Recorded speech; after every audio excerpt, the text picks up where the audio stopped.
I think I was hired to ruin me, not in the metaphorical, love-wrecked, heartbroken kind of way, I mean literally, like I was chosen, handpicked, watched, placed into that house like a pawn with no clue the board was rigged from the start. I know how that sounds, paranoid, dramatic, like I watched one too many conspiracy thrillers at 2 a.m. with wine in my hand and nothing in my fridge, but I swear on every sleepless night I've had since, they knew who I was. He knew, Elias Stone, the billionaire.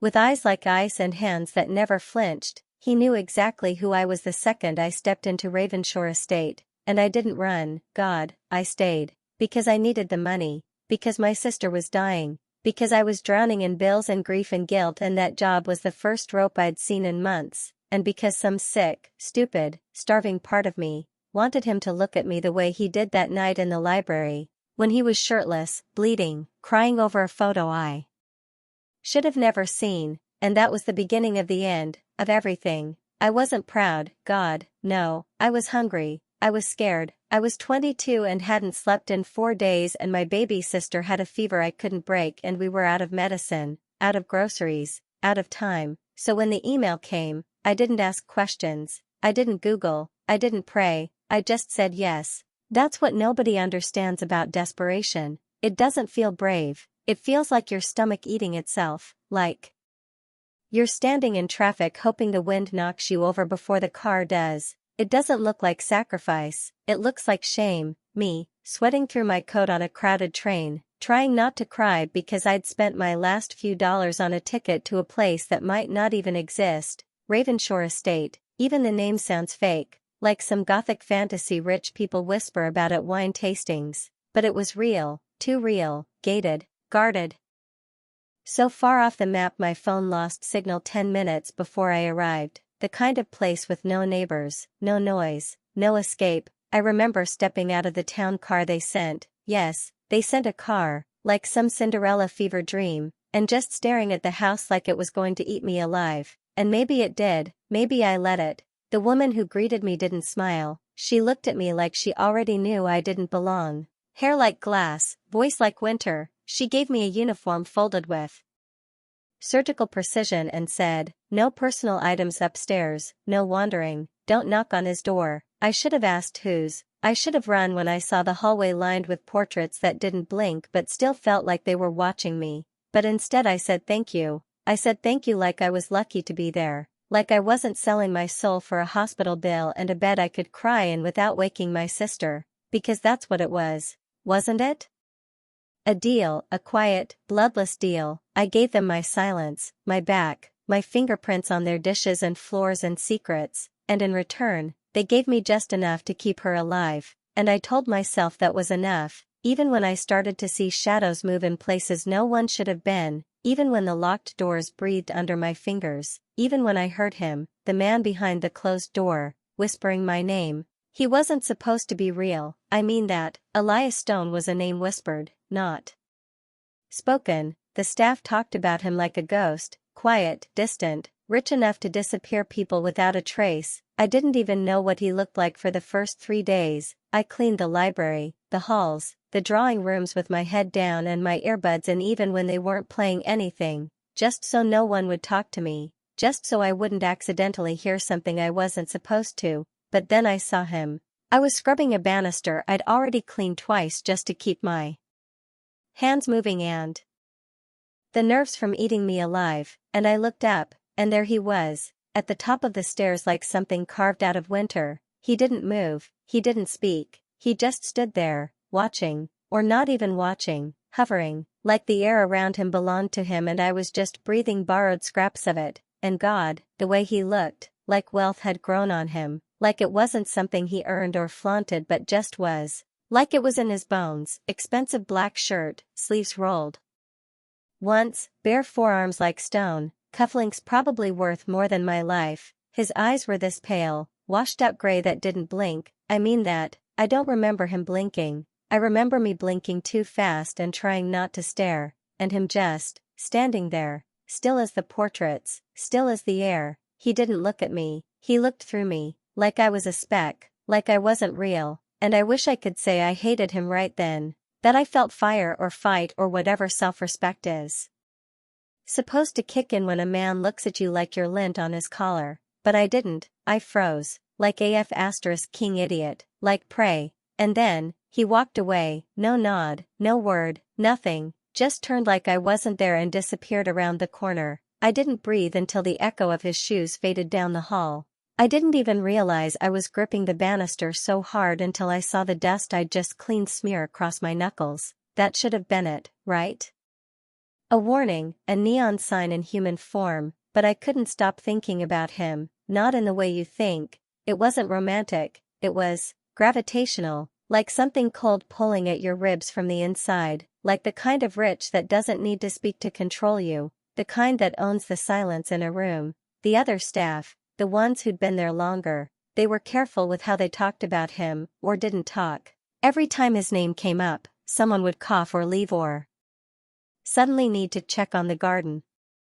One woman, Marta, I think, caught me lingering near the door to the West Wing once and yanked me back so hard I dropped my tray. She said, "Don't go near him, don't talk to him, don't think he sees you," and the way she said it, it wasn't a threat, it was a prayer. But I didn't listen, because I wanted to believe I was invisible, but some stupid part of me already knew I wasn't. I didn't mean to end up in the West Wing, swear to God, I didn't, it just happened. One of the upstairs girls asked me to grab fresh towels from the linen room because her ankle was acting up and I didn't think twice. I was still new, still stupid, still saying yes to everything like that would make them like me, like that would make me safe. I took a wrong turn, that's all, one hallway too far, one set of doors too wide and silent and wrong. You could feel it before you even crossed the threshold. The air changed, heavier, quieter, like even the dust didn't dare settle without permission,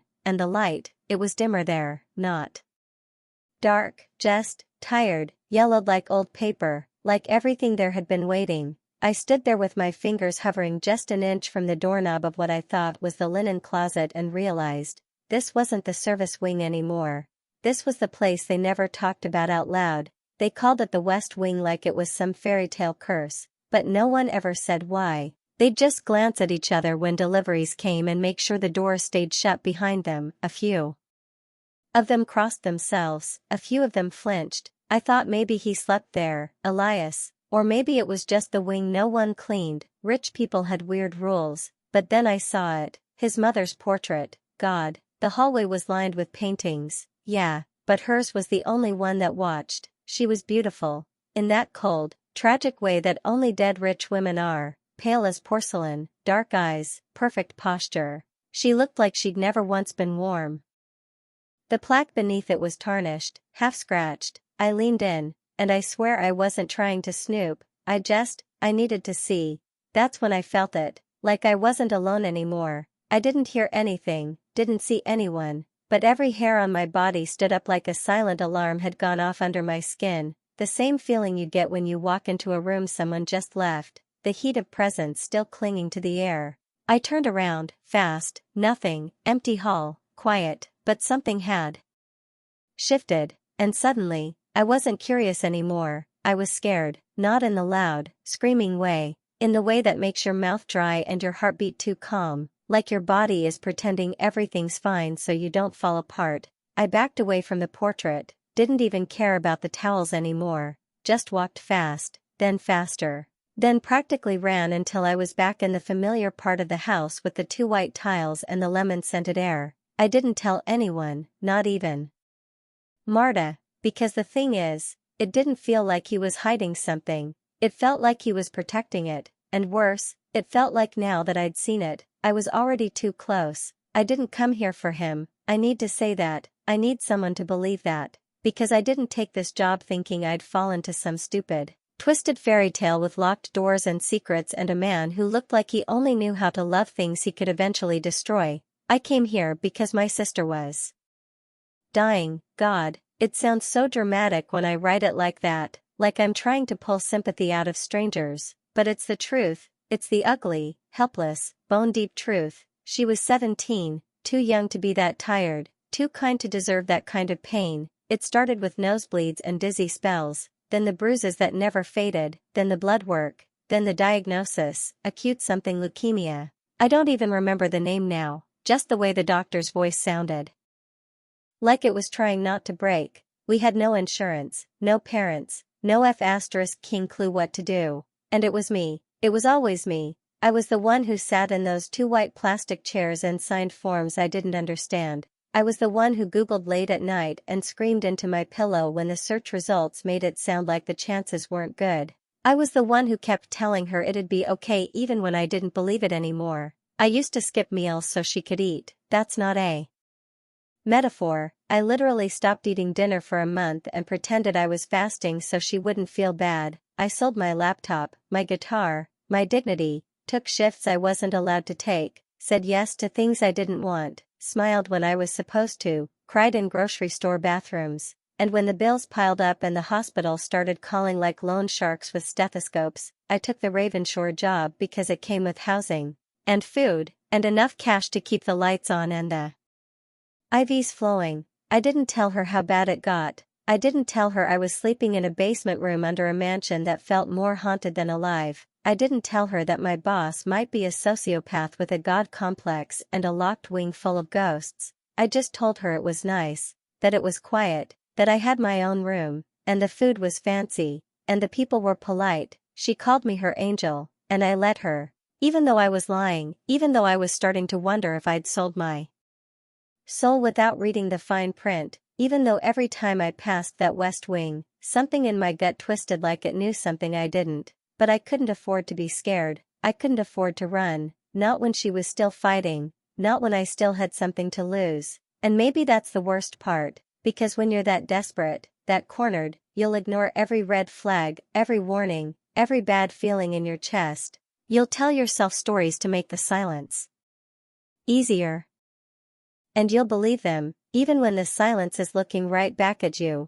It was just sitting there, on my bed, like it had always belonged to me. I didn't even notice it at first. I was too tired from cleaning the 3rd floor bathrooms and trying to decode Marta's cryptic mutterings about the tea cabinet being off. She's either a genius or half-cursed, I swear to God. I dropped my rag bag on the floor, kicked off my shoes, pulled my hair out of its knot, and then, there it was, a first edition, Wuthering Heights, hardcover, green leather, gold-embossed spine. One of those books that looks like it belongs under glass with an alarm system, not on the scratchy blanket of a housekeeper's cot, and for a second, I thought someone left it there by mistake, like it was part of the library's collection or a guest dropped it, until I saw the card inside. No note, no name, just a pressed violet. That's when I froze. Because that's my book, not the one on the bed. That one was pristine, untouched. Mine was the ripped paperback I kept in my apron pocket like a talisman, the one with dog-eared pages and smudged margins and a cover that was half torn from rain when I dropped it running to the hospital one night, the one I read during breaks, at lunch, at 3 a.m. when I couldn't sleep and the walls of Ravenshore felt like they were breathing, and I knew I hadn't left it out. I always tucked it away, carefully, secretly, like it was the last real piece of me I had, so someone had seen it. He had seen it, Elias Stone, because who else could have left it?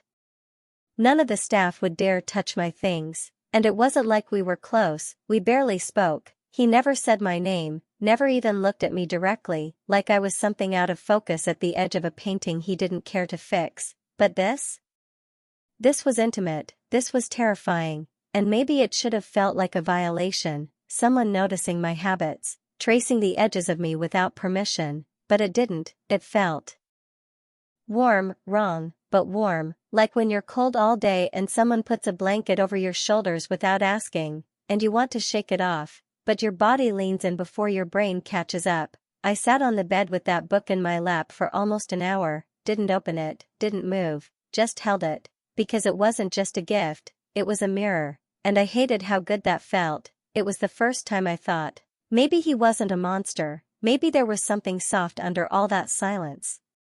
Maybe he'd noticed me before I even knew I wanted to be seen, and God help me, I started waiting for the next time he'd look. It was the storm that did it, or maybe I'm just blaming the weather because it's easier than admitting I was being nosy, or stupid, or something in between. The power had flickered 3 times that night. Marta was in her room, whispering to her rosary like she always did when the wind screamed loud enough to rattle the window panes. everyone else was asleep or pretending to be. I was on my second night shift that week, which meant I had to make rounds, basically wander the halls with a flashlight and try not to think about ghosts, or Elias, or how the West Wing always felt a few degrees colder. I wasn't supposed to go near the library, that was part of the unspoken rules, like, don't ask questions, don't touch the black door on the second floor, don't speak unless spoken to, don't even look toward the hall that leads to the garden after dark. But I saw the light under the door,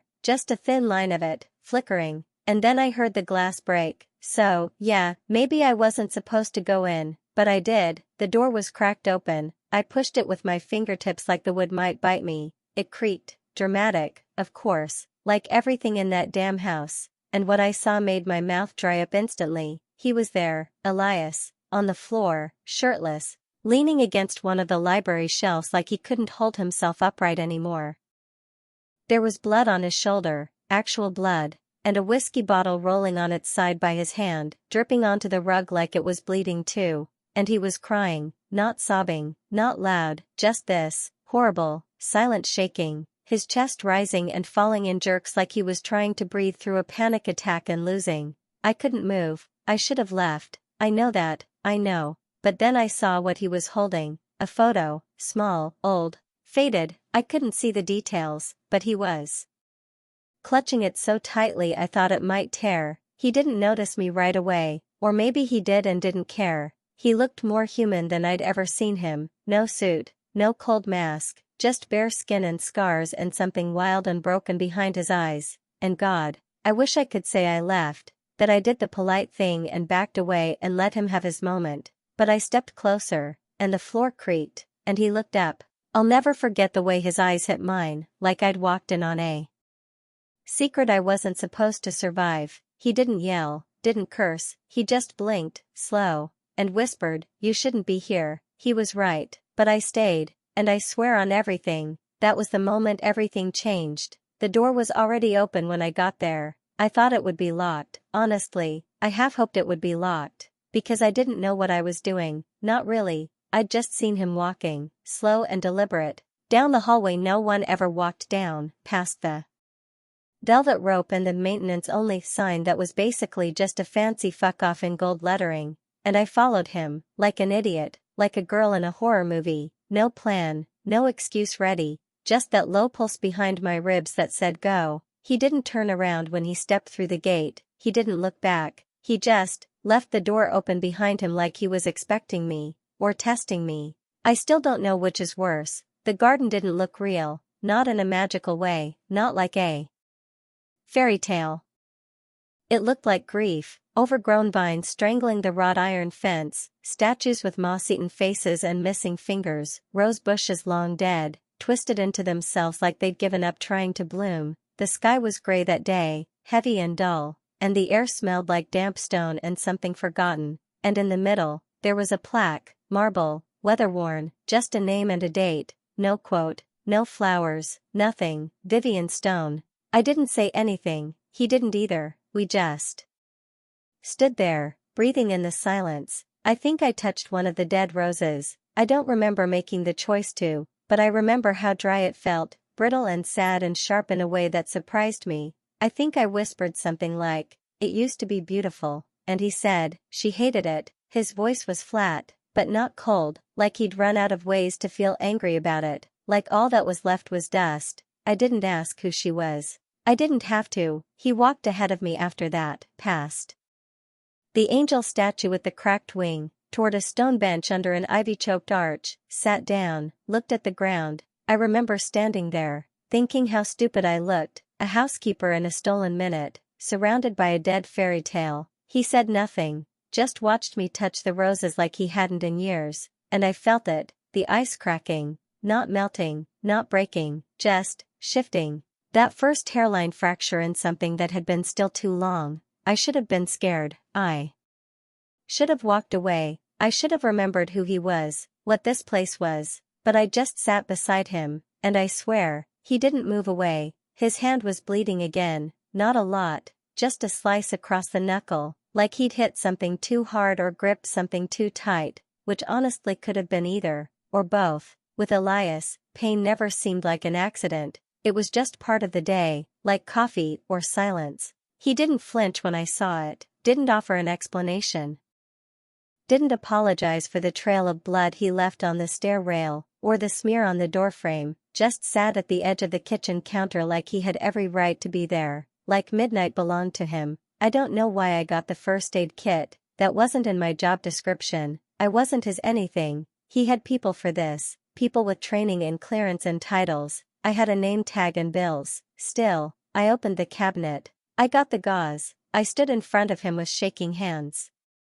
And too much breath in my throat. I'm fine, he said, but he didn't move, so I cleaned it. Silence filled the room so loud it felt like a scream pressed to glass. His hand was heavy in mine, warm, even with the cold draft from the open back door. I don't remember when I started holding my breath, but I remember when I stopped. It wasn't romantic, God, it wasn't. It was something else, reverent, maybe. Like touching something I wasn't supposed to, like reading the last page of a diary I hadn't earned, like getting too close to a wound that wasn't mine. His fingers twitched when I pressed the gauze too hard, just a little. His thumb brushed my wrist, soft and accidental, and I swear to God I felt it in my teeth.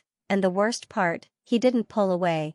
I wrapped the bandage slower than I needed to, not on purpose, not for a reason I could admit, I just wanted to feel it, the weight of him, the quiet, the way the air felt charged, like thunder was waiting for permission to strike. I didn't feel anything, I told myself, not really, because I couldn't afford to, because you don't fall for the man who signs your paycheck and keeps a locked door to a dead garden and stares at you like he's trying to memorize your expiration date. But when I tied the knot on the bandage, not too tight, not too loose, and he whispered thank you, like it hurt him to say it, something cracked, and I didn't know if it was him, or me. I don't remember when it changed, it wasn't a moment.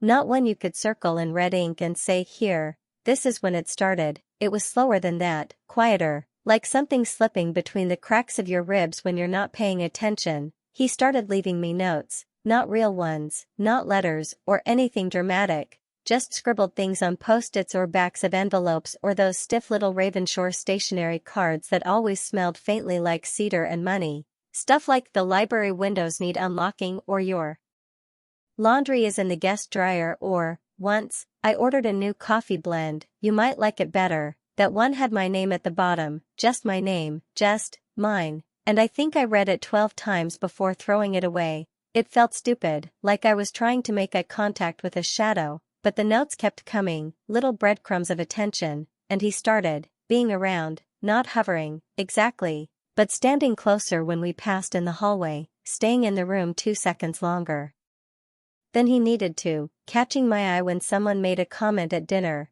not smiling, not frowning, just watching, and the worst part, I started looking for it, like some pathetic little maid with a schoolgirl crush, glancing toward the door when I heard footsteps, rearranging my lunch break to maybe, run into him by the garden arch. I'd fold the towels slower in the sitting room just in case he passed by. I started wearing my hair different, like it even mattered, like he'd notice. And he did, God help me, he did. I caught him looking once, really looking, not at my face, not at anything polite, just standing there in the corridor like a ghost with hands, and I felt it again, that low ache in the back of my throat like something wanted out. I should have shut it down, should have reminded myself who I was, what this was, but it felt human, and I'd been alone for so long I forgot what that even looked like. I didn't know if he was flirting or just lonely. I didn't know if I was imagining all of it, making romance out of crumbs, softness out of something colder. I didn't know if it meant anything at all, but I stopped trying to pretend I didn't care, because he was hiding something, and I didn't know what scared me more, the idea that he'd never tell me, or that he already had, and I just didn't understand it yet. The thunder started before the lights went out, that low, stomach-deep kind of thunder that doesn't sound like it's coming from the sky, it sounds like it's coming for you. I remember standing at the sink, scrubbing at something that wouldn't come out, watching the wind bend the trees sideways through the kitchen window. I kept thinking about the west wing, about the door he locked, about the 3rd floor I wasn't allowed to clean, about the garden that never grew. Then the house went dark, just snap, gone, the lights, the hum, the little green glow from the fridge panel, gone. And I was so stupid, because instead of panicking or calling someone or, I don't know, doing my job, I walked toward the library, barefoot, candle in hand, heart doing that thing where it stutters like a lie in your chest. I don't know why, I swear to God I don't, I just knew he'd be there. And he was, sitting in that stupid old armchair near the fireplace that never worked, backlit by candlelight like some tragic ghost, shirt half unbuttoned, hair wet from rain or shower or maybe sweat, I don't even know, his tie was hanging off one hand like he'd tried to rip it off and gave up halfway. He didn't look surprised to see me, just tired, not in the way people say when they mean overworked. I mean tired in his bones, tired in his blood, lost power, I said, like an idiot. He didn't answer, he just looked at me like he didn't trust his voice to stay steady, so I stepped inside, held the candle up, the wax dripped onto my wrist, but I didn't flinch. I was too busy noticing the photo frame on the table, face down. Silver edges, my name on the tip of his tongue but swallowed before it could land. Want me to light some more candles? I asked, again, idiot, still, no answer, just silence. But it wasn't empty silence, it was charged, like something was waiting to be broken, or touched, or confessed. I should have left, I know, I should have left, but I didn't. I walked closer, set the candle down on the mantel, and I don't know who moved first, I don't, but somehow we were inches apart, and his hand, God, his hand brushed my wrist, barely. Not even a full touch, just a graze, like he needed to know I was real, like he needed me. And I didn't pull away. I should have been smart, professional, cold, but I didn't. I just stood there, skin burning where he touched me, heart screaming like it knew better and didn't care. And then, in that whisper rough, wrecked voice of his, he said it. He said her name, my sister's, just said it, quiet, like a prayer, or a curse, and my blood went cold. Wait, what? I didn't say anything at first. I think my brain just froze, like some little gear in the back of my skull snapped loose and left everything spinning. I just stood there, candle still burning on the mantel, watching the wax slide down like tears, watching him. Sorry? I asked, voice tight, too sharp for the room we were in, for the look he was giving me, and he flinched, barely, but enough, like I'd caught him mid-thought, mid-lie. I said, he started, but then stopped, cleared his throat, looked past me. Never mind, doesn't matter, no, that wasn't gonna fly. You said her name, I said, and this time it didn't sound like a question, it sounded like a threat. How do you know my sister's name? He blinked, looked down, smirked like he suddenly remembered he was him, Elias F. King Stone, and I was just a girl with a candle and no power. In more ways than one. A friend mentioned it, he said, shrugged, people talk, I repeated, slow, like I was trying on the words, like I was trying not to scream. I know how it sounds, I know, like maybe I was just being paranoid, like maybe I'd imagined the way his voice cracked when he said her name, like maybe he really did just hear it in passing, maybe he just knew I had a sister, maybe it wasn't weird, but it was weird, it was, because I never told him her name. I told the house manager, once, in passing, when I asked if I could switch a shift to make a hospital appointment. I never used her name again. I was careful. I didn't want anyone Googling her. Didn't want her being a sob story in the staff gossip chain. She didn't deserve that. So how the hell did he know? And why did he say it like it hurt? I pushed again, asked who this friend was. He said it didn't matter. I asked if it was someone at the hospital. He said I was being dramatic. I asked if he'd been checking up on me, and that's when something shifted in his face, like a shutter slamming down behind his eyes. I hired you because you needed a job, he said, flat and clipped and final. That's all, liar. I felt it, deep in my chest, like a string tugged too tight. That was the first crack, the first real split in whatever the hell I thought we were building. Because suddenly I couldn't stop thinking, what if he knew all along? What if I didn't end up at Ravenshore by accident? What if I was never just the help, and what if my sister wasn't just sick?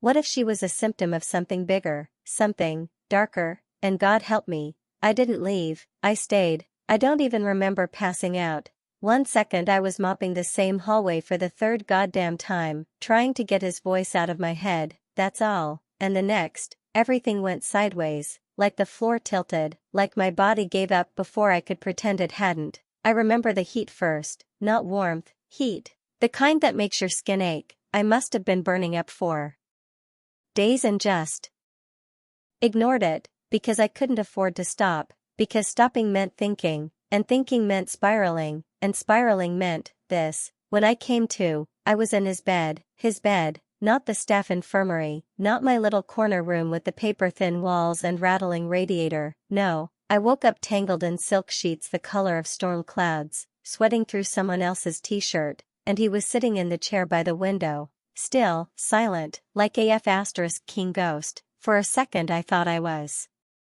dreaming, or dying. Honestly, either would have made more sense. He didn't say anything, just looked at me like I was fragile, and I hated that. I hate being looked at like that, like I might break if someone breathes too hard, like I'm weak. But he didn't try to touch me, didn't even stand up, just nodded once, like, you're awake, good, and then he said, you were shaking, for hours. His voice was low, raspy. He looked like he hadn't slept. I wanted to ask why did you carry me here?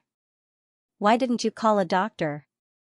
Why are you still here? But my mouth wouldn't work, and honestly, I think I was scared of the answers. He stood, finally, and went to leave, just a simple movement, no fanfare, but at the door, he paused, and he didn't look at me when he said it. I know you hate needing people. I stayed anyway, and then he left. I stared at the ceiling for, I don't know how long enough for the sweat to dry on my skin and the cold to crawl back in, long enough to start hating myself for the way my body ached, for that chair to creak again, for his voice, for his presence. I didn't trust him, I didn't even like him, not really, not after what he said, not after the lies, not after the way he dodged every truth like it was poison, but I wanted him to come back, I wanted him, and that's when I realized, maybe I was already too far gone. It was raining, of course it was, because the universe is dramatic and cruel and loves to time everything. Like a fucking stage play, I was standing just outside the greenhouse, the one tucked behind the west wing, the one no one used anymore, the one I wasn't supposed to even know existed. My hair was plastered to my neck, and my shoes were sinking into the mud, and I didn't care. I couldn't go back inside, not after what I'd heard, not after the voicemail from the hospital that said we need to discuss your sister's recent labs, not after the way he looked at me at dinner, like I was glass. I don't even remember what I was thinking, probably nothing, probably everything. I just remember breathing so hard it hurt, like I was trying to get air through grief, and then I felt him. I didn't hear him approach, I just felt him, the way animals sense storms. He said my name once, quiet, like he wasn't sure I'd let him say it again, and then he kissed me. No warning, no build-up, no carefully choreographed moment with moonlight and music, just, mouth on mine, hands cold from the rain, jaw trembling, like he couldn't breathe either. I didn't pull away, I didn't flinch, I just let it happen, because God, I wanted something to happen. I was tired of tiptoeing around him, tired of pretending I didn't feel anything when he looked at me like that, like I was a ghost he was trying to believe in again, and it wasn't sweet, or soft, it was desperate, hungry, real, like he was trying to convince himself he could still feel, and me. It was the first time I let myself believe in something. I let myself want him, not the version I'd made up in my head, not the polished billionaire with dead eyes and dark suits, but this version, wet, shaking, kissing me like he'd regret it in the morning and do it anyway. We didn't say anything. After, we just stood there, soaking and stupid, watching the greenhouse lights flicker through the glass like distant stars, and for a second, I thought this could be a beginning. I let myself believe I was more than just the help. More than a girl with tragedy in her pockets and dirt on her shoes. I thought maybe he saw me. God, I was such a fool, because that kiss was the night before everything exploded. It was stupid. I wasn't even looking for anything, not really. I just needed to print something, that's all. I needed to print out a billing form the hospital emailed me, something about Medicaid processing again. I remember being annoyed, like, actually annoyed, not heartbroken or suspicious or anything. Remotely dramatic, just practical frustration. Elias had told me I could use the study whenever I needed, said his computer was open if I logged in as guest. So I did. I opened the laptop, I clicked the little folder icon, and there it was, my name, just sitting there, a folder labeled Hartwell. I should have stopped, I should have closed it. I should have minded my own damn business and walked out of that office like I wasn't shaking. But my fingers moved before my brain did. Inside the folder, God, inside the folder were PDFs and scans and spreadsheets and crap I didn't even know you could legally find on a person, my sister's hospital intake forms, her diagnosis, dates that predated my interview at Ravenshore by 2 full months. There was a photo of my mom's headstone, like, who the fuck goes and photographs someone's grave? There was a background check form that still had my old address on it. The one from the trailer, before we moved in with Aunt Lily, notes scribbled in the margins, resourceful, history of instability, protective of sibling, like I was a lab rat, a character study, a fucking strategy. I remember blinking so hard my vision doubled. I remember not breathing. I remember this sound in my ears like bees or screams or maybe both. Because I wasn't just the housekeeper, I was picked, I was placed in that house, chosen, inserted. And I think the worst part, the part that still knots in my stomach like a tumor, is that I was starting to love him. I kissed him, the night before I found out I was AF*King file. I closed the laptop, I walked out of the study, I went to my room, I locked the door, and then I sat there for 3 hours, just holding my sister's scarf and shaking like I'd been shot. Because maybe I had been, and I couldn't even scream, because there was no one left in my life who wouldn't tell me it was my fault for trusting him in the first place. I waited until the staff left for the day, I waited until the sun dipped just low enough to make the estate look haunted, not beautiful, until the marble floors didn't shine, they glared, until every portrait on the wall looked like it was watching me, waiting for the moment I'd finally fall apart. And then I went to his office. I didn't knock. He looked up from his desk like he knew, like he'd been knowing, like maybe he'd been waiting for me to break. You knew, I said, my voice cracked on the second word. And I hated that, I hated sounding hurt, I wanted to sound dangerous. He stood, calm, too calm. Let me explain. No, I snapped, you don't get to explain. I threw the file on his desk, pages splayed everywhere, my sister's labs, my mom's obituary, notes about me, like I was a case study, a problem he'd been assigned to solve. Were you gonna tell me? I asked, or was the plan to keep kissing me until I was too far gone to care? His jaw tensed, his eyes didn't leave mine. I was protecting you. F***CKU, you were vulnerable, you needed help, and you needed a goddamn puppet, is that it? He took a step forward and I swear to God I almost hit him, not because I wanted to hurt him, but because I couldn't feel anything else. You don't understand, he said, quiet. No, I said, louder, you're right, I don't understand anything. I don't understand how someone like you ends up watching a teenage girl bury her mother, then follows her across the state like she's a fucking chess piece. He flinched. You don't know everything, he said. I know enough. He said he owed me, said there were things I didn't see, that it wasn't what it looked like, that he never meant to hurt me. And maybe that's the worst part, because I believed him, I still did, somewhere in that cracked, stupid ribcage of mine, but it didn't matter, because love shouldn't come with a file folder, and protection shouldn't feel like control. I left. I didn't pack. I didn't say goodbye to the staff. I didn't even look back at the garden as I passed it, the dead roses, the broken angel wing. I walked out with nothing, except the kind of pain that makes you want to rip your own name off your skin and forget you ever existed in someone else's story. I hadn't been back to the hospital in over a week. Not since everything. Not since the kiss, the folder, the screaming. Not since I left Ravenshore like a fire was chasing me. I'd been staying with a friend from high school who didn't ask questions, sleeping on a blow-up mattress that lost air by morning and pretending I still had control over anything in my life. But my sister had a scan scheduled, and she didn't know about him, about what I'd found, about what I'd felt. She still thought I was working, still thought the estate was a miracle and not a trap, still thought Elias Stone was just the rich, mysterious boss whose name made the nurses perk up at the front desk like they were waiting for a goddamn prince. So I showed up, smiled, pretended I had my shit together, filled out the form, sat in the waiting room trying to remember how to breathe, and then the nurse said it, casual, offhand, like she was just making conversation while adjusting the four. We made sure the insurance pre-approval went through, Mr. Stone's been covering the last 2 months, so it's been smooth on our end. I felt it in my gut, a drop, a plunge, like the elevator floor disappeared. What? I asked, not even who, just what. She looked up from her clipboard, confused.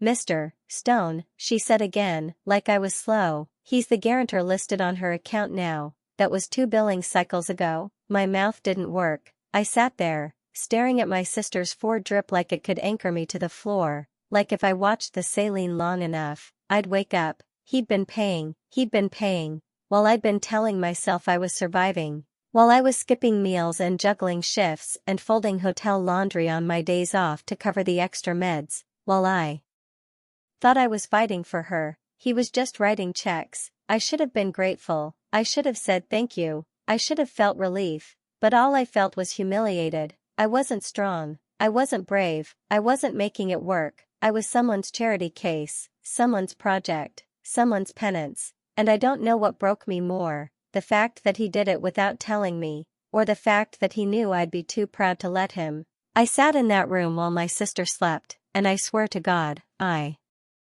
couldn't tell if I wanted to scream or sob or just disappear entirely, because I'd spent so long convincing myself that I wasn't his, that he couldn't own me, that I wasn't some part of his empire, tucked neatly into a balance sheet, and the whole time, I was already bought and paid for, and I didn't even see the price tag. It's probably insane that I went back, not to him, not to Ravenshore, just to the city, near enough to maybe see someone, maybe overhear something, maybe feel something. That wasn't betrayal soaking through my skin like ink. I told myself I needed groceries, that I had to pick up a prescription, that I just happened to pass through the part of town where rich people have private tailors and worse secrets, but let's be honest, I was looking, hoping, or maybe daring. That's how I ended up near the Ravenshore Foundation building, his family's charity front, all glass and quiet doors and a plaque with his mother's name etched in gold, like that made her less of a myth.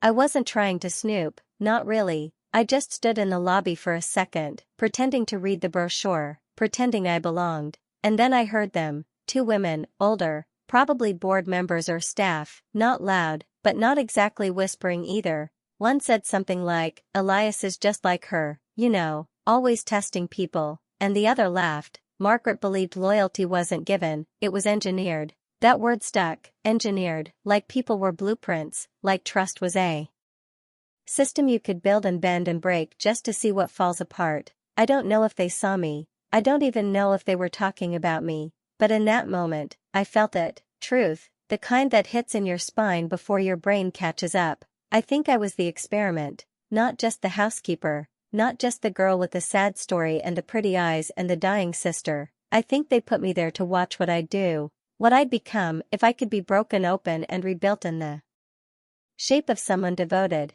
And maybe he kissed me because it was part of the test, maybe the gifts, the book, the bandages, the way he looked at me like I was the only thing keeping him from collapsing. Maybe none of it was real, or maybe all of it was. And that's worse, somehow, because if it was real, and he still kept me in the dark, then I wasn't just an experiment, I was disposable, and if that's true, if that's even half true, then maybe I was never real to him at all. She asked about him while chewing ice chips, like it was nothing, like she was asking about the weather or the nurse with the bright green scrubs who sometimes braided her hair during chemo. Have you seen Elias? She mumbled, like she didn't know that name still hit me like a bruise every time. I blinked, swallowed, lied, no. She nodded, slow, like maybe that made sense. He came by last week, brought those cookies I like, the almond ones. I didn't say anything.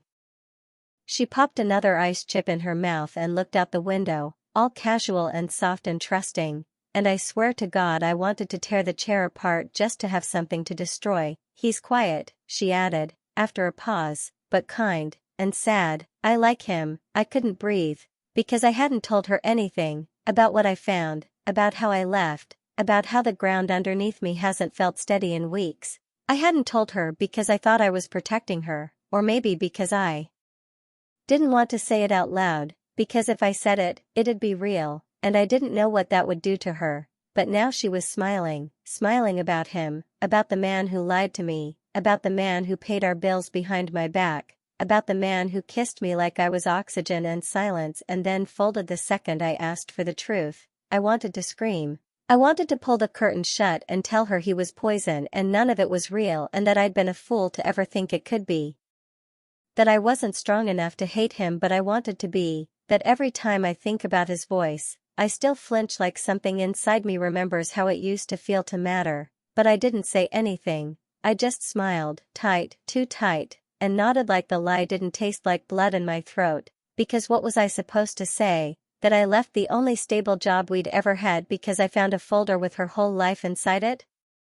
That I still sleep with my phone under my pillow in case he texts, that I miss him, and I hate that I miss him, and I hate that I don't hate him enough to stay away, because sometimes I still dream about that kiss, and sometimes, when the nurse leaves and the machines are quiet, I kind of wish he'd walk through that door. I didn't even pack a bag, just keys, headphones, half a granola bar I didn't eat, and a lie I told myself the whole way there, that I was just going to get my things, just to grab the box from the closet.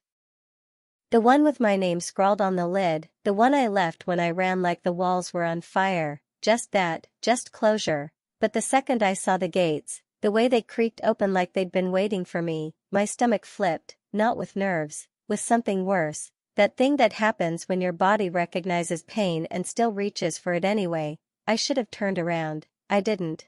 I walked through the front door like I didn't notice the staff gone silent, like I didn't feel I watching from the shadows, like I wasn't already coming apart, and then I saw him, standing at the bottom of the staircase like he never moved since the day I left, like he'd been frozen there, in that same dark suit, that same hollow stare, that same storm-heavy quiet. I opened my mouth to say something cruel, something rehearsed, biting, safe, but nothing came out. He stepped forward, slow, like he thought I might bolt. Like I was some wild thing that spooked easy. Maybe I was. You shouldn't be here, he said, and all I could think was, then why do you look like I'm the only thing keeping you upright? I hated him, I missed him, I wanted to slap him, I wanted to kiss him. Came for my stuff, I said, voice flat, like that made it simple. He nodded once, no argument, no apology, just that thing he does. That quiet thing that makes you forget why you're mad and remember how much it hurt to leave.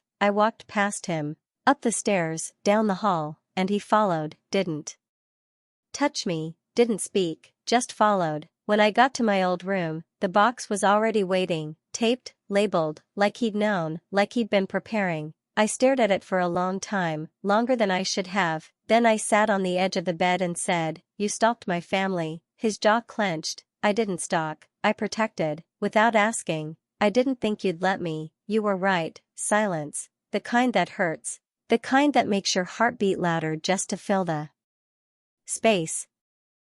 I didn't want to fall for you, I said, and I didn't mean to. The words just came. He looked at me then, really looked, and I hated that he still knew how to wear regret like it was tailored. You didn't, he said, soft. I blinked. What? You didn't fall, you jumped. And I swear to God, I should have stood up. I should have taken that box and left and slammed the door so hard it cracked the frame. But instead, I whispered, "So did you." And he didn't deny it. I didn't leave that night. I didn't even open the box. I just let him sit on the floor while I curled up on the bed with my back to him like that would protect me. It didn't. And in the dark, when I couldn't see his face, I let myself pretend none of it had ever broken, just for a few hours. Just until morning, just until it hurt again. We were in the garden again, the dead one. The one that used to be a cathedral of color but now just held bones of roses and the ghosts of whatever the hell used to grow here before time and grief strangled it. He was kneeling in the dirt with his sleeves rolled up like penance, like it meant something, pulling weeds like they were sins he could undo. I didn't speak, I just watched, waiting for him to tell me something, anything, that would make the weight in my chest stop feeling like it belonged to both of us. He said it without looking at me. My mother used to bring me out here. Every Sunday, I sat, not close, not far, just Within earshot, she had this rule, he said.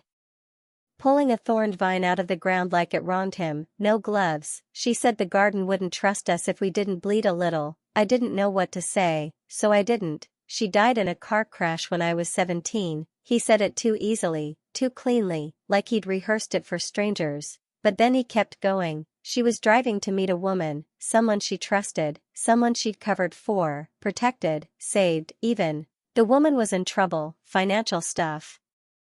The kind of stuff people like us pretend doesn't exist. He paused, his hands stilled in the soil. She never made it, and 2 weeks later, that same woman sold every story she had to the tabloids, letters, photos, even the voicemail my mother left the night she died. I didn't breathe. She died protecting someone who turned her into a headline. I think my heart cracked sideways in that moment, not because I understood it, God, not because I'd lived that exact pain, but because suddenly everything about him made sense. The cold, the distance, the walls and secrets and silences. He didn't just fear betrayal, he expected it, and maybe he loved like someone who never learned how to do it safely. Maybe he held back because the last person he loved with his whole heart died screaming into a phone. I looked at his hands, covered in dirt and blood and memory, and I wanted to hold them. I didn't. Instead I said, "I'm sorry," and he didn't say thank you. He didn't look up. He just pulled another weed, but softer this time, slower, like maybe it wasn't about penance anymore, like maybe it was about planting something that might still live, even if it took time, even if it hurt. Even if we both didn't believe in gardens anymore. It slipped out, like a breath, like a curse, like something that had been sitting behind my teeth for too long, waiting for the right crack in the moment to pour through. I said it without planning to, without a speech, without candles or eye contact or any of the bullshit movies make you think love is supposed to come with. We were in the kitchen, of all places, the dumbest, plainest room in that godforsaken house. It was late, and I couldn't sleep. And he'd wandered in barefoot with his hair a mess and his shirt half-buttoned like he was trying not to look like himself. He asked if I wanted tea. I nodded, didn't speak. Watched the kettle shake on the stove while my hands stayed wrapped around my knees on the stool like they were the only thing holding me together. And I said it, I love you, just, there, in the quiet, and God, the second it left my mouth I wanted to claw it back. He froze, not dramatically, not wide-eyed. Not like some startled prince in a fairy tale, just still, like the world stopped turning for him and he wasn't sure if that was a good thing.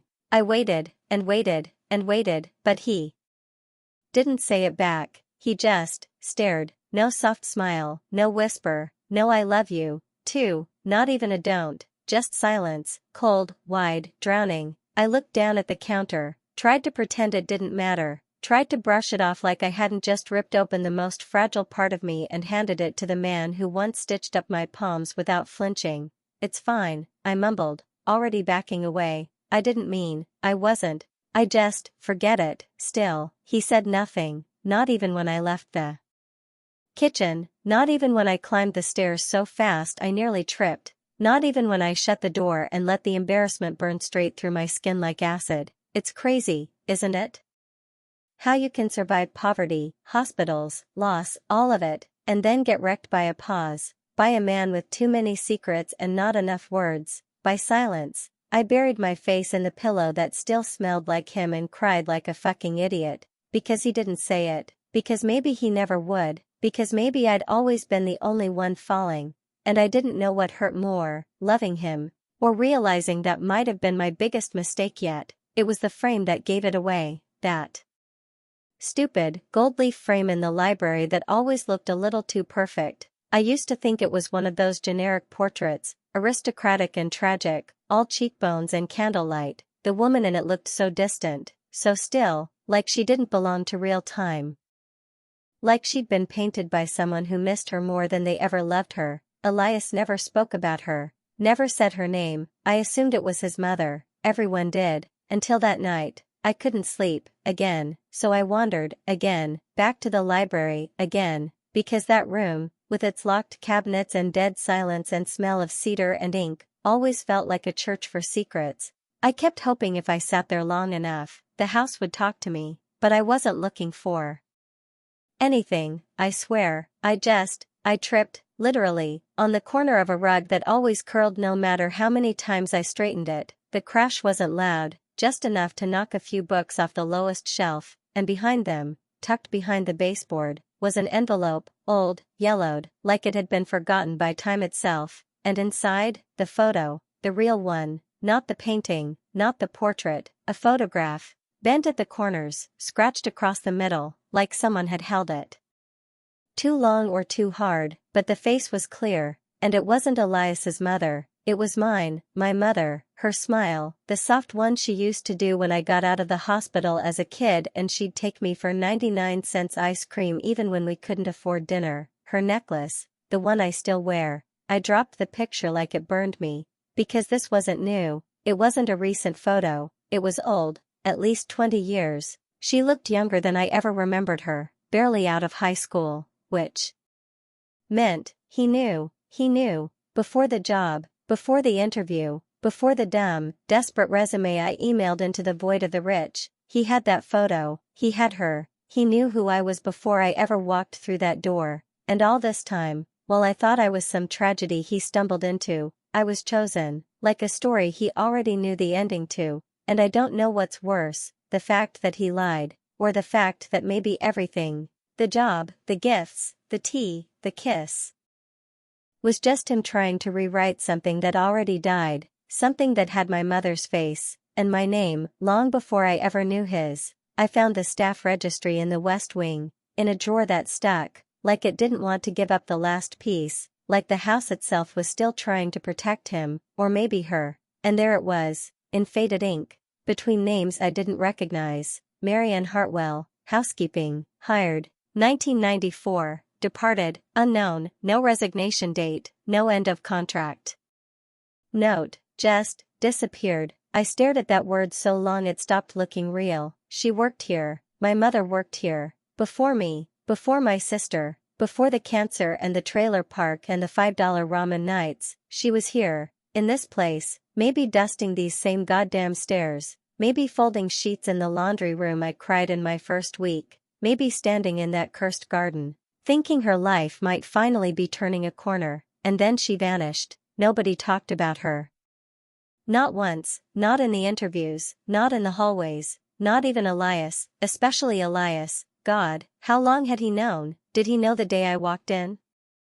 Did he see me and see her? And then the photo, the one I found behind the bookshelf, it wasn't just some forgotten snapshot, it was deliberate, saved, hidden, kept like something precious, or dangerous, which means whatever happened between them wasn't just a mistake, she had an affair. I'm not naive, I see it now, the timelines, the silence, the way his eyes change when I say her name, she had me and then she ran, or was pushed, or protected me from whatever this place did to her, because I look at myself now, bent and broken and so stupidly in love with a man who thinks love is a debt, and I wonder if I'm just reliving her story, if he brought me here to fix what went wrong with her, or to replay it, was I always just a second draft, a shadow of her?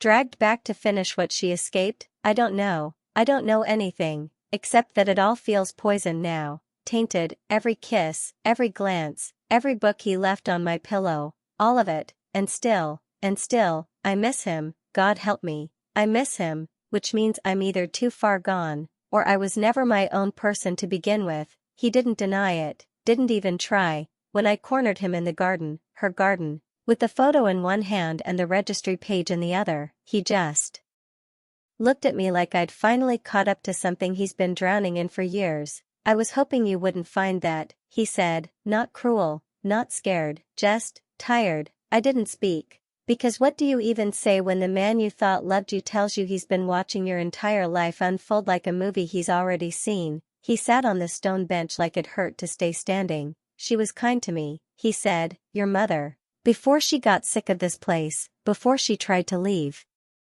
I was a kid, she used to sneak me pastries from the staff kitchen and read to me when my parents were fighting. I felt sick, read to me, like some scene from a fairy tale. She left when she found out she was pregnant, he added, voice almost inaudible. She didn't tell anyone, just vanished. But you knew, I spat. I found out after she died. Silence. He looked up at me then, finally, and his eyes, God, his eyes looked like they'd been holding that pain for decades. I didn't know about you until you were 6. Someone from a church mentioned a girl with her eyes, her smile. I followed the thread, quietly, carefully. I watched.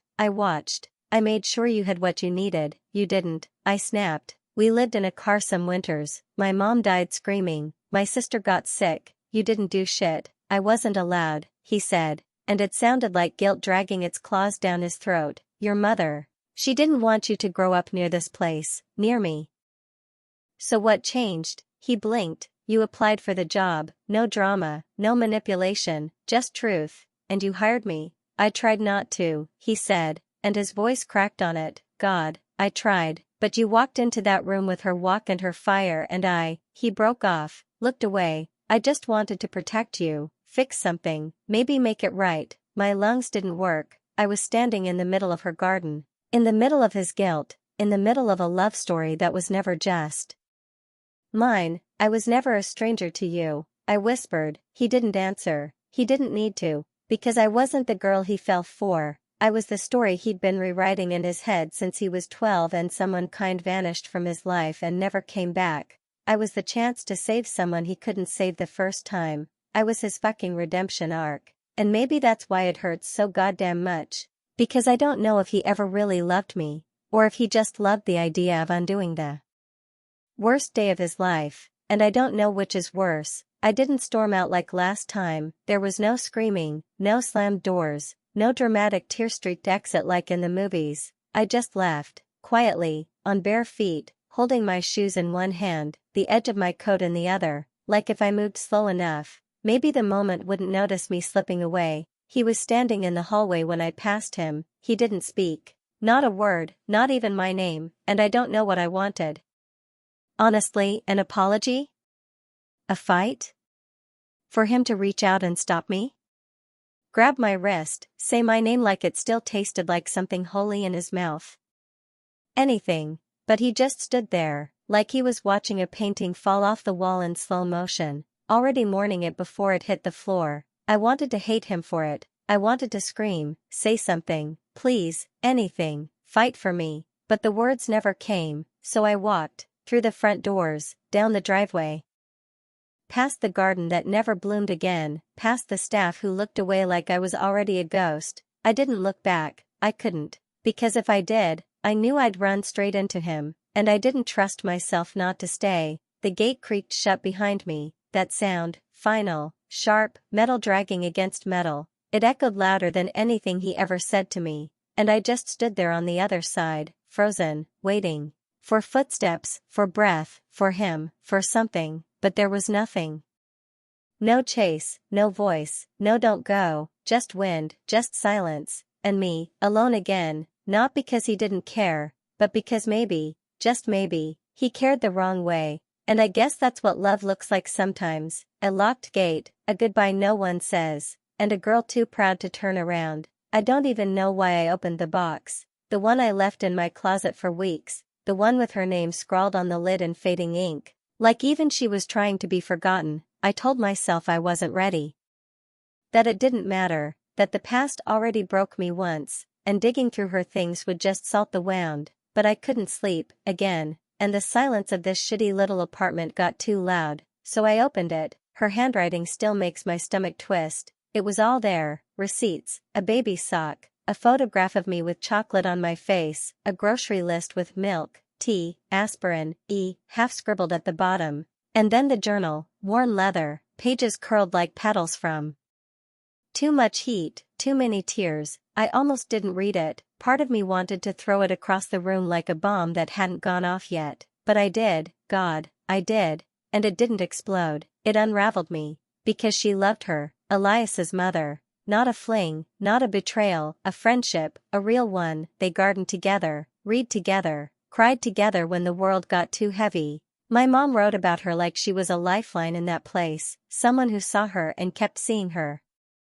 Even when the rest of the estate treated her like furniture, they weren't rivals, they weren't bitter, they were kids, girls with dirt under their nails and secrets between them and big, stupid dreams they whispered to each other on smoke breaks behind the rose trellis. And when Elias's mother died, something broke in her. 2, she left because she couldn't stand to see what the house became without her. She ran because grief sat too heavy on the wallpaper, in the garden, in the boy who stopped speaking to her after the funeral. She didn't run from Elias, she ran with him still inside her chest, burning. I don't know what that makes me. I said she abandoned us, I said she disappeared, I painted her as the ghost in this whole fucking story, and now I'm sitting on the floor with her words in my lap and I can't even breathe right. I don't know what to believe anymore. Was she protecting me? Was Elias? Was I just so busy being angry that I never stopped to see the truth? I said he manipulated me, maybe he did, but maybe I wanted to be wanted so badly I let the story write itself. Maybe I was so afraid of being nothing that I made him my everything just to prove I still existed. Maybe I loved him, maybe I still do. I don't know. I don't know who she was, who he is, who I am. All I know is that I can't cry anymore. I'm tapped out, I'm hollow. I've read her last page 10 times and I still don't understand how something can feel like both a beginning and an obituary. She signed it. For her, I would do it all again, even if she never knows. And now I'm here, knowing, and it's killing me. And I'm still not done. It's still on the coat, his cologne. I thought it would have faded by now. It's been weeks, I haven't even worn it. Just let it hang by the door like maybe the smell might evaporate if I even looked at it too long. But tonight, I reached for it. I don't know why. Maybe I wanted to feel something, maybe I wanted to hurt myself on purpose. It hit me before I even got the sleeve halfway on, that dark, expensive, impossible to name scent, the one that clung to his pillowcases and the cuffs of his shirts and the goddamn hallways whenever he passed too close. I stood there, buried my face in it, and I missed him, I miss him. I miss the way he used to look at me like he wasn't sure if I was real. Like I was something fragile and breakable and already broken, but he wanted to hold me anyway. I miss the sound of his voice at 2 a.m. Quiet and gravelly, reading lines from the books he thought I'd fallen asleep to. I miss the way he touched me, not sexually, gently, like I was made of glass and memory. I miss the silences, even, the comfortable ones, the heavy ones, the ones where we didn't say anything, but everything still hung between us like fog. And God, I miss the way he saw me, even when I hated myself, even when I didn't want to be seen. And it's sick, isn't it, after everything, the files, the secrets, the photo of my mother, the truth, I still ache for him, still wonder if he sleeps on the left side of the bed or if he's moved to the middle now that I'm not there to press against his back like an apology. I left because I was scared, because I didn't know who I was inside that house anymore, because everything felt like a lie. But I think I left behind the only person who ever really saw me, and I don't even know if he's waiting, or if he finally gave up, or if he was never mine to begin with. I miss him so much it makes me nauseous, and I don't even know what I'm grieving anymore, him, or the version of me I was when he looked at me like I mattered. I wasn't supposed to be there. It was a doctor's appointment for my sister, just routine, just a check-in. The waiting room smelled like bleach and bad coffee and old fears, and I was too busy fidgeting with the hem of my sleeve to notice him at first. But then I looked up, and there he was, across the lobby, standing by the window, half-shadowed in the late afternoon light, like something out of a half-forgotten memory. Elias, same posture, same stillness, same coat, probably worth more than my rent. He looked tired, older. Or maybe I just hadn't seen his face without longing wrapped around it before. He didn't say anything, didn't walk toward me,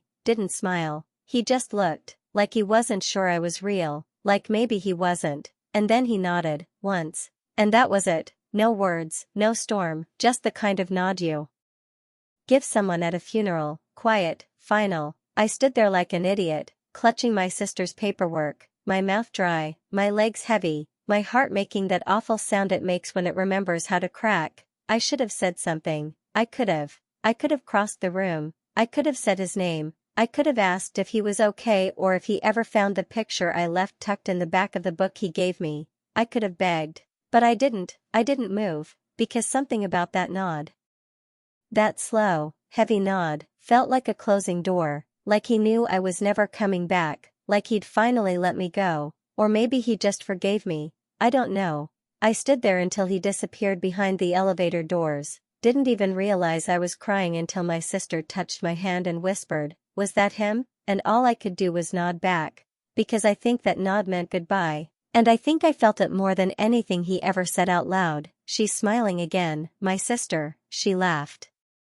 At breakfast this morning, not a polite, tired smile or one of those "I'm okay, I promise" grins she does to keep me from spiraling, a real laugh, loud and ugly and bubbling up like it had been waiting all year to come out, and I just stood there at the stove, frozen with the spatula in my hand, trying not to cry into the scrambled eggs, because she's getting better, actually, really better. Her doctor said the latest tests were promising, her energy's back, her color's back.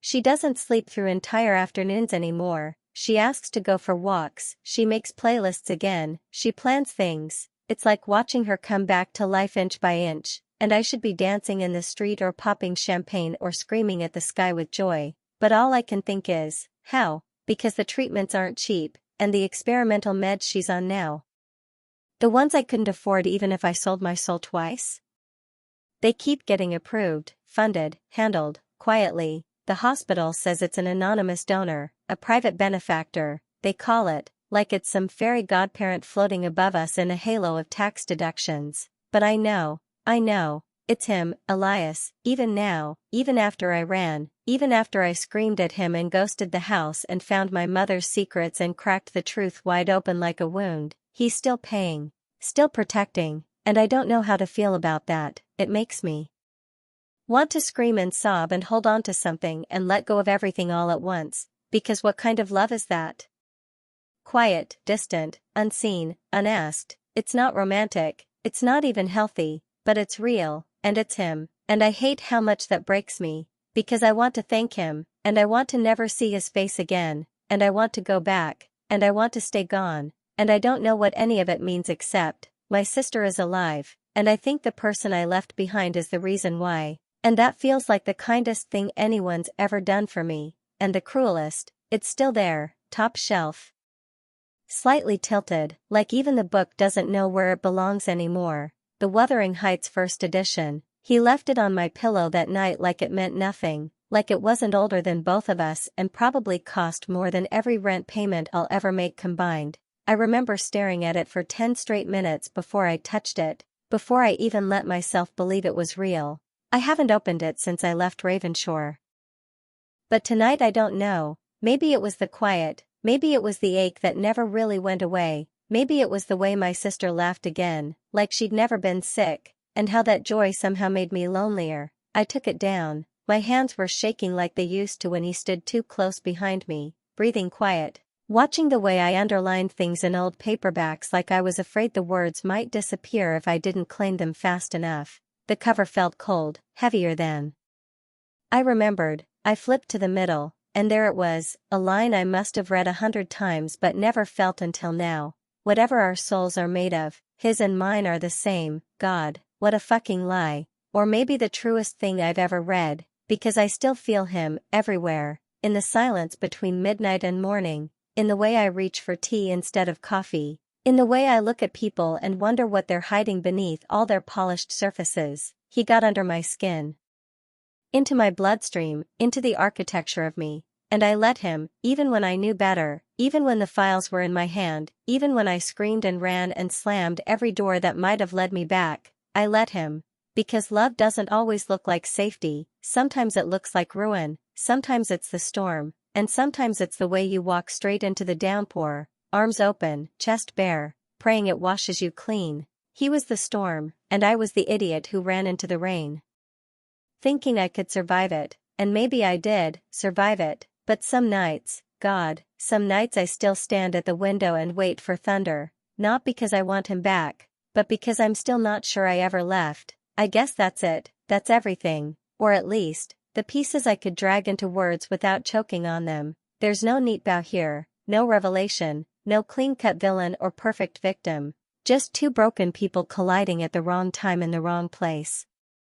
Trying to rewrite stories we didn't even understand. I loved him, I think, or maybe I just loved the way he saw me, the way he filled the silence I'd lived in for years without ever trying to fix it, or maybe I loved being needed by someone who didn't know how to need. I don't know. I don't think I ever will. Either way, I hit post and walked away from the screen. If you read this, Elias, I'm sorry, or maybe, you should be.